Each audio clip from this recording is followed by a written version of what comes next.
Chers amis internautes, vous qui nous suivez au travers de notre plateforme Cœur à Cœur, dans votre rubrique Santé et Bien-être, je vous salue, beaucoup de bonnes choses, bonne année, que vraiment le Seigneur vous bénisse, que le Seigneur puisse encore vous amener dans son intimité pour cette année qui commence, beaucoup de bonnes choses, santé pour toute la famille, santé pour tout un chacun de nous. Bonne année. Et voilà, cette année qui commence, nous avons encore passé du bon temps ensemble où nous allons voir beaucoup de choses, nous irons visiter ou encore découvrir les choses au travers de cette rubrique.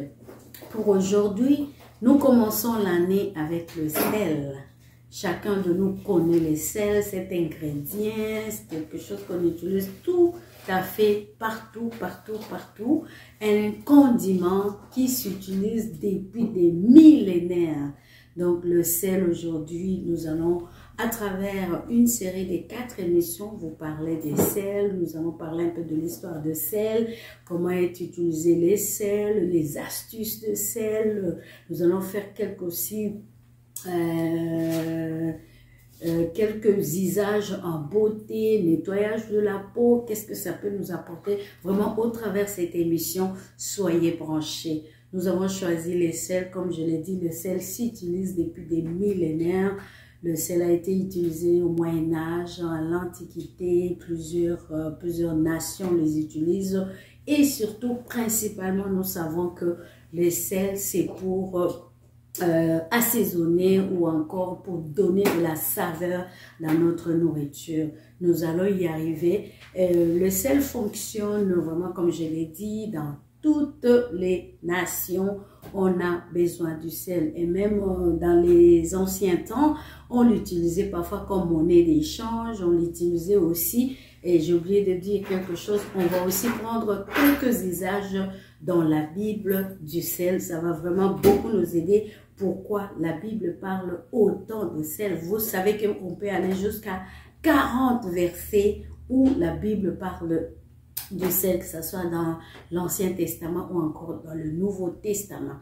Donc le sel aujourd'hui, nous allons... C'est quoi le sel? Le sel, c'est un aliment composé principalement de chlorure, sodium en cuisine. Il est utilisé comme condiment pour rehausser la faveur des plats et aussi trop utilisé par l'industrie agroalimentaire. Aujourd'hui, toutes les industries utilisent le sel beaucoup pour conserver la nourriture ou encore la nourriture pré-préparée. Dans la conservation, le sel vraiment est utilisé. C'est pourquoi parfois même quand nous allons acheter nos aliments ou encore charcuterie ou quoi que ce soit qui est comme conditionné, pré-préparé, il faut toujours regarder les ingrédients pour voir c'est quelle quantité de sel. Vous allez trouver le sel dans le fromage, vous allez trouver le sel dans la charcuterie, dans la viande conservée, beaucoup de choses. Tout autre aussi aliment conditionné à vraiment le sel. Ça a toujours été, c'est grâce au sel aussi que les hommes ont pu survivre la période des pénuries alimentaires. Pourquoi? Parce que dans la conservation, ça intervient. On parle parfois de poissons salés qui sont conservés ou encore même conditionnés avec le sel. Il y a beaucoup d'autres aliments. Là, j'ai donné juste un exemple. Les atouts santé nutrition de sel. Le sel en soi n'est pas mauvais. Mais comme va nous le montrer la Bible, et même quand on va évoluer, c'est l'utilisation ou encore l'usage.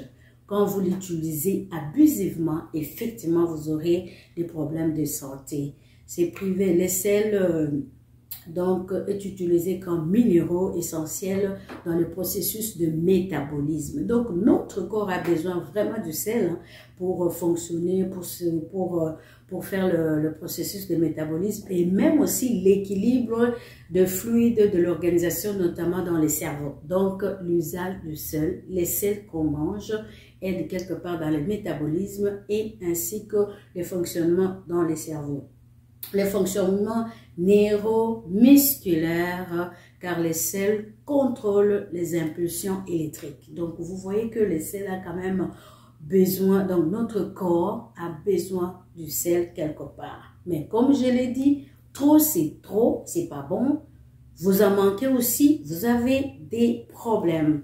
Par ailleurs, certaines sels peuvent contenir aussi le magnésium, l'iode, l'arôme. Donc, il y a plusieurs sels qu'on a parfois conditionnés. L'iode, intéressant pour son apport en iode. Il y a des sels avec iode et d'autres sels avec magnésium.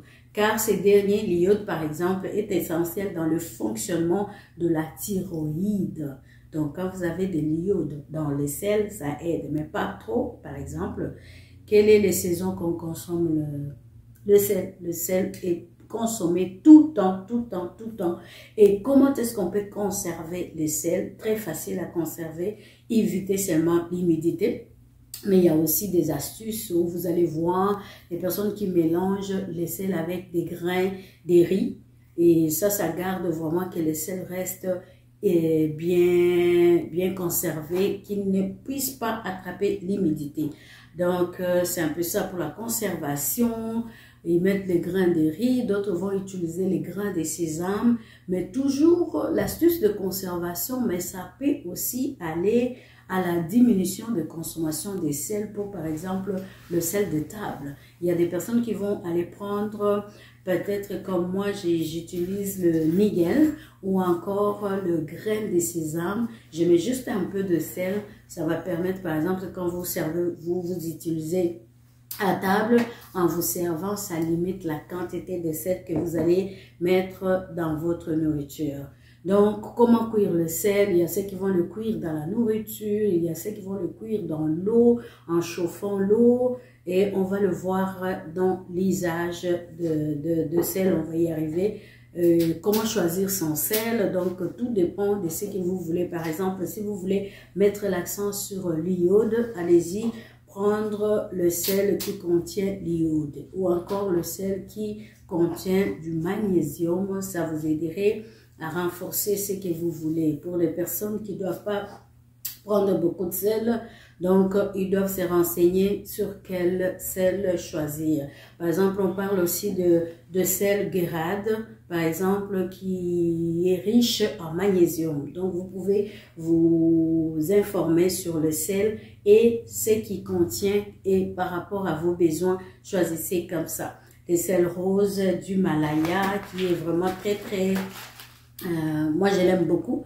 C'est un sel qui n'est pas très fort, mais qui est récolté dans les montagnes d'Himalaya, donc où a été passée la mer, et puis dans le roche. C'est comme ça qu'on va récolter ces sels-là. Ça prouve aussi que cette sel est riche en minéraux, mais il n'est pas très salé. Donc voilà, si vous voulez quelque chose de doux, pas très salé, moi je l'utilise que ce soit dans le bain, je l'utilise même à la cuisine, je l'utilise aussi, on en parlera pour faire quelques solutions qui peuvent vous aider à déboucher les nez, à aller même soigner la toux, à aller même soigner votre gorge. On va y arriver.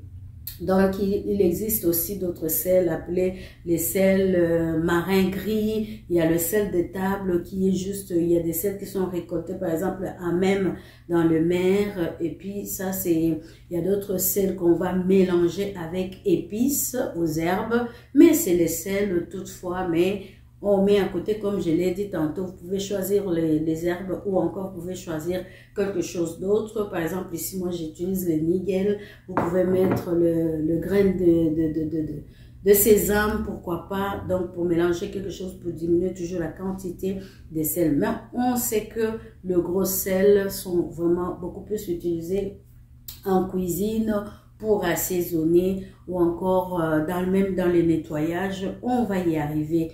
Et dans la cuisine, on utilise le gros sel. À table, on va aller chercher les sels fin qu'on va utiliser. Voilà un peu quelques sels dont on a parlé. Mais comme je vous avais dit, nous allons aussi mettre un peu l'accent sur l'usage de sel dans la Bible.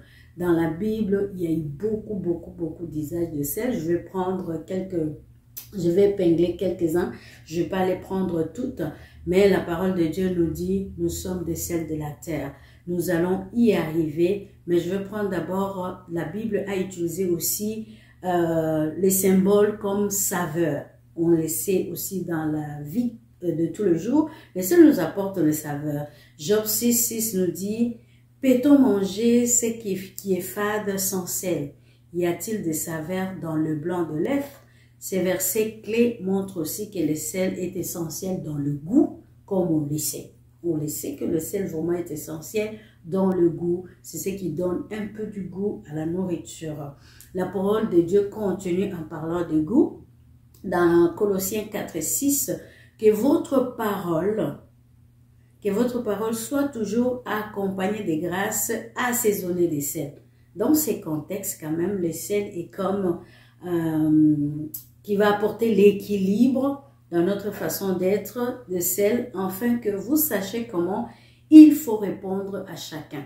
Donc, parfois, on dit aussi, mettez un peu de sel dans votre bouche, c'est pour dire, pesons un peu nos paroles avant de sortir. Nous savons aussi que quand on est joyeux, ça contribue à la santé. Quand on est de bonne humeur, on est de bonne santé. Et j'ai même lu dernièrement que le chercheur montre que les personnes qui offrent beaucoup de services ou qui donnent le service aux autres, le cerveau, quand tu sers quelqu'un, quand tu donnes le service à quelqu'un, le cerveau se montre bien calme et puis ça vous amène à éviter le stress. Bon, c'est des recherches, mais sinon, il y a beaucoup de choses qui est de bonne qualité.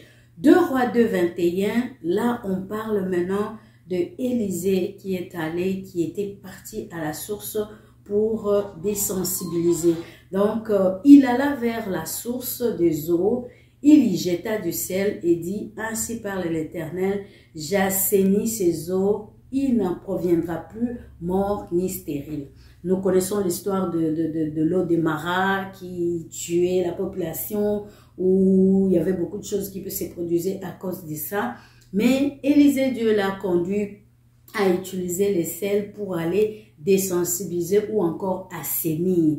Nous allons voir vraiment dans ce que nous allons pratiquer comme sel, nous allons voir qu'on peut assainir des milliers avec les sels. Je vais prendre un autre verset, le sel comme saveur, je l'ai dit, le sel est une bonne chose. Marc 9, 50. Le sel est une bonne chose, mais si le sel devient sans saveur, avec quoi assaisonnez-vous? Ayez du sel en vous-même et soyez en paix les uns avec les autres. Nous savons que la paix épanouit la personne, la paix nous donne la joie. Quand vous êtes en paix, vous êtes calme, vous n'êtes pas stressé, tout cela. Et le sel ici est utilisé comme une sorte de, essayer de la modération, voilà.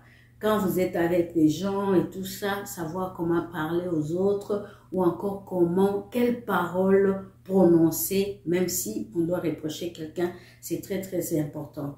Nous sommes aussi, le sel est beaucoup utilisé comme valeur de sel. Donc, je vais prendre encore Matthieu 5, 13. Vous êtes le sel de la terre, mais si le sel perd saveur, avec quoi j'aimerais, je crois que c'est une autre version, c'est toujours Matthieu.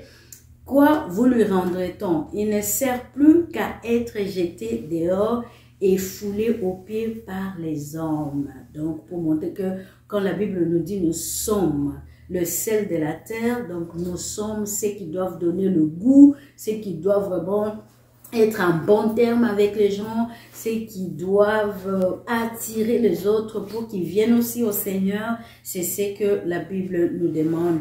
Mais si nous perdons le goût ou encore le sel n'a plus de goût, il n'a plus rien à faire avec. Donc, gardons notre foi en Christ et surtout que nous restons ces sels de la terre. La saveur de l'abîme, symbole de destruction aussi, on a vu dans la Bible quelque part, où je vais prendre cette histoire de Lot qui a été changé ou encore transformé en montagne à sel. Tout simplement parce qu'il a beaucoup aimé le péché, il a aimé ce qui s'est... Il était attaché à ce qui s'est passé à Sodome, mais que Dieu les avait libérés pour partir, mais lui avait encore son cœur en arrière.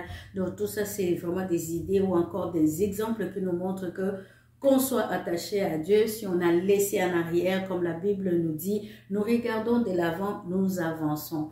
Voilà, donc j'ai pris quelques versets de la Bible. Le désert de sel est aussi utilisé dans la Bible comme désert. Je vais prendre encore un verset.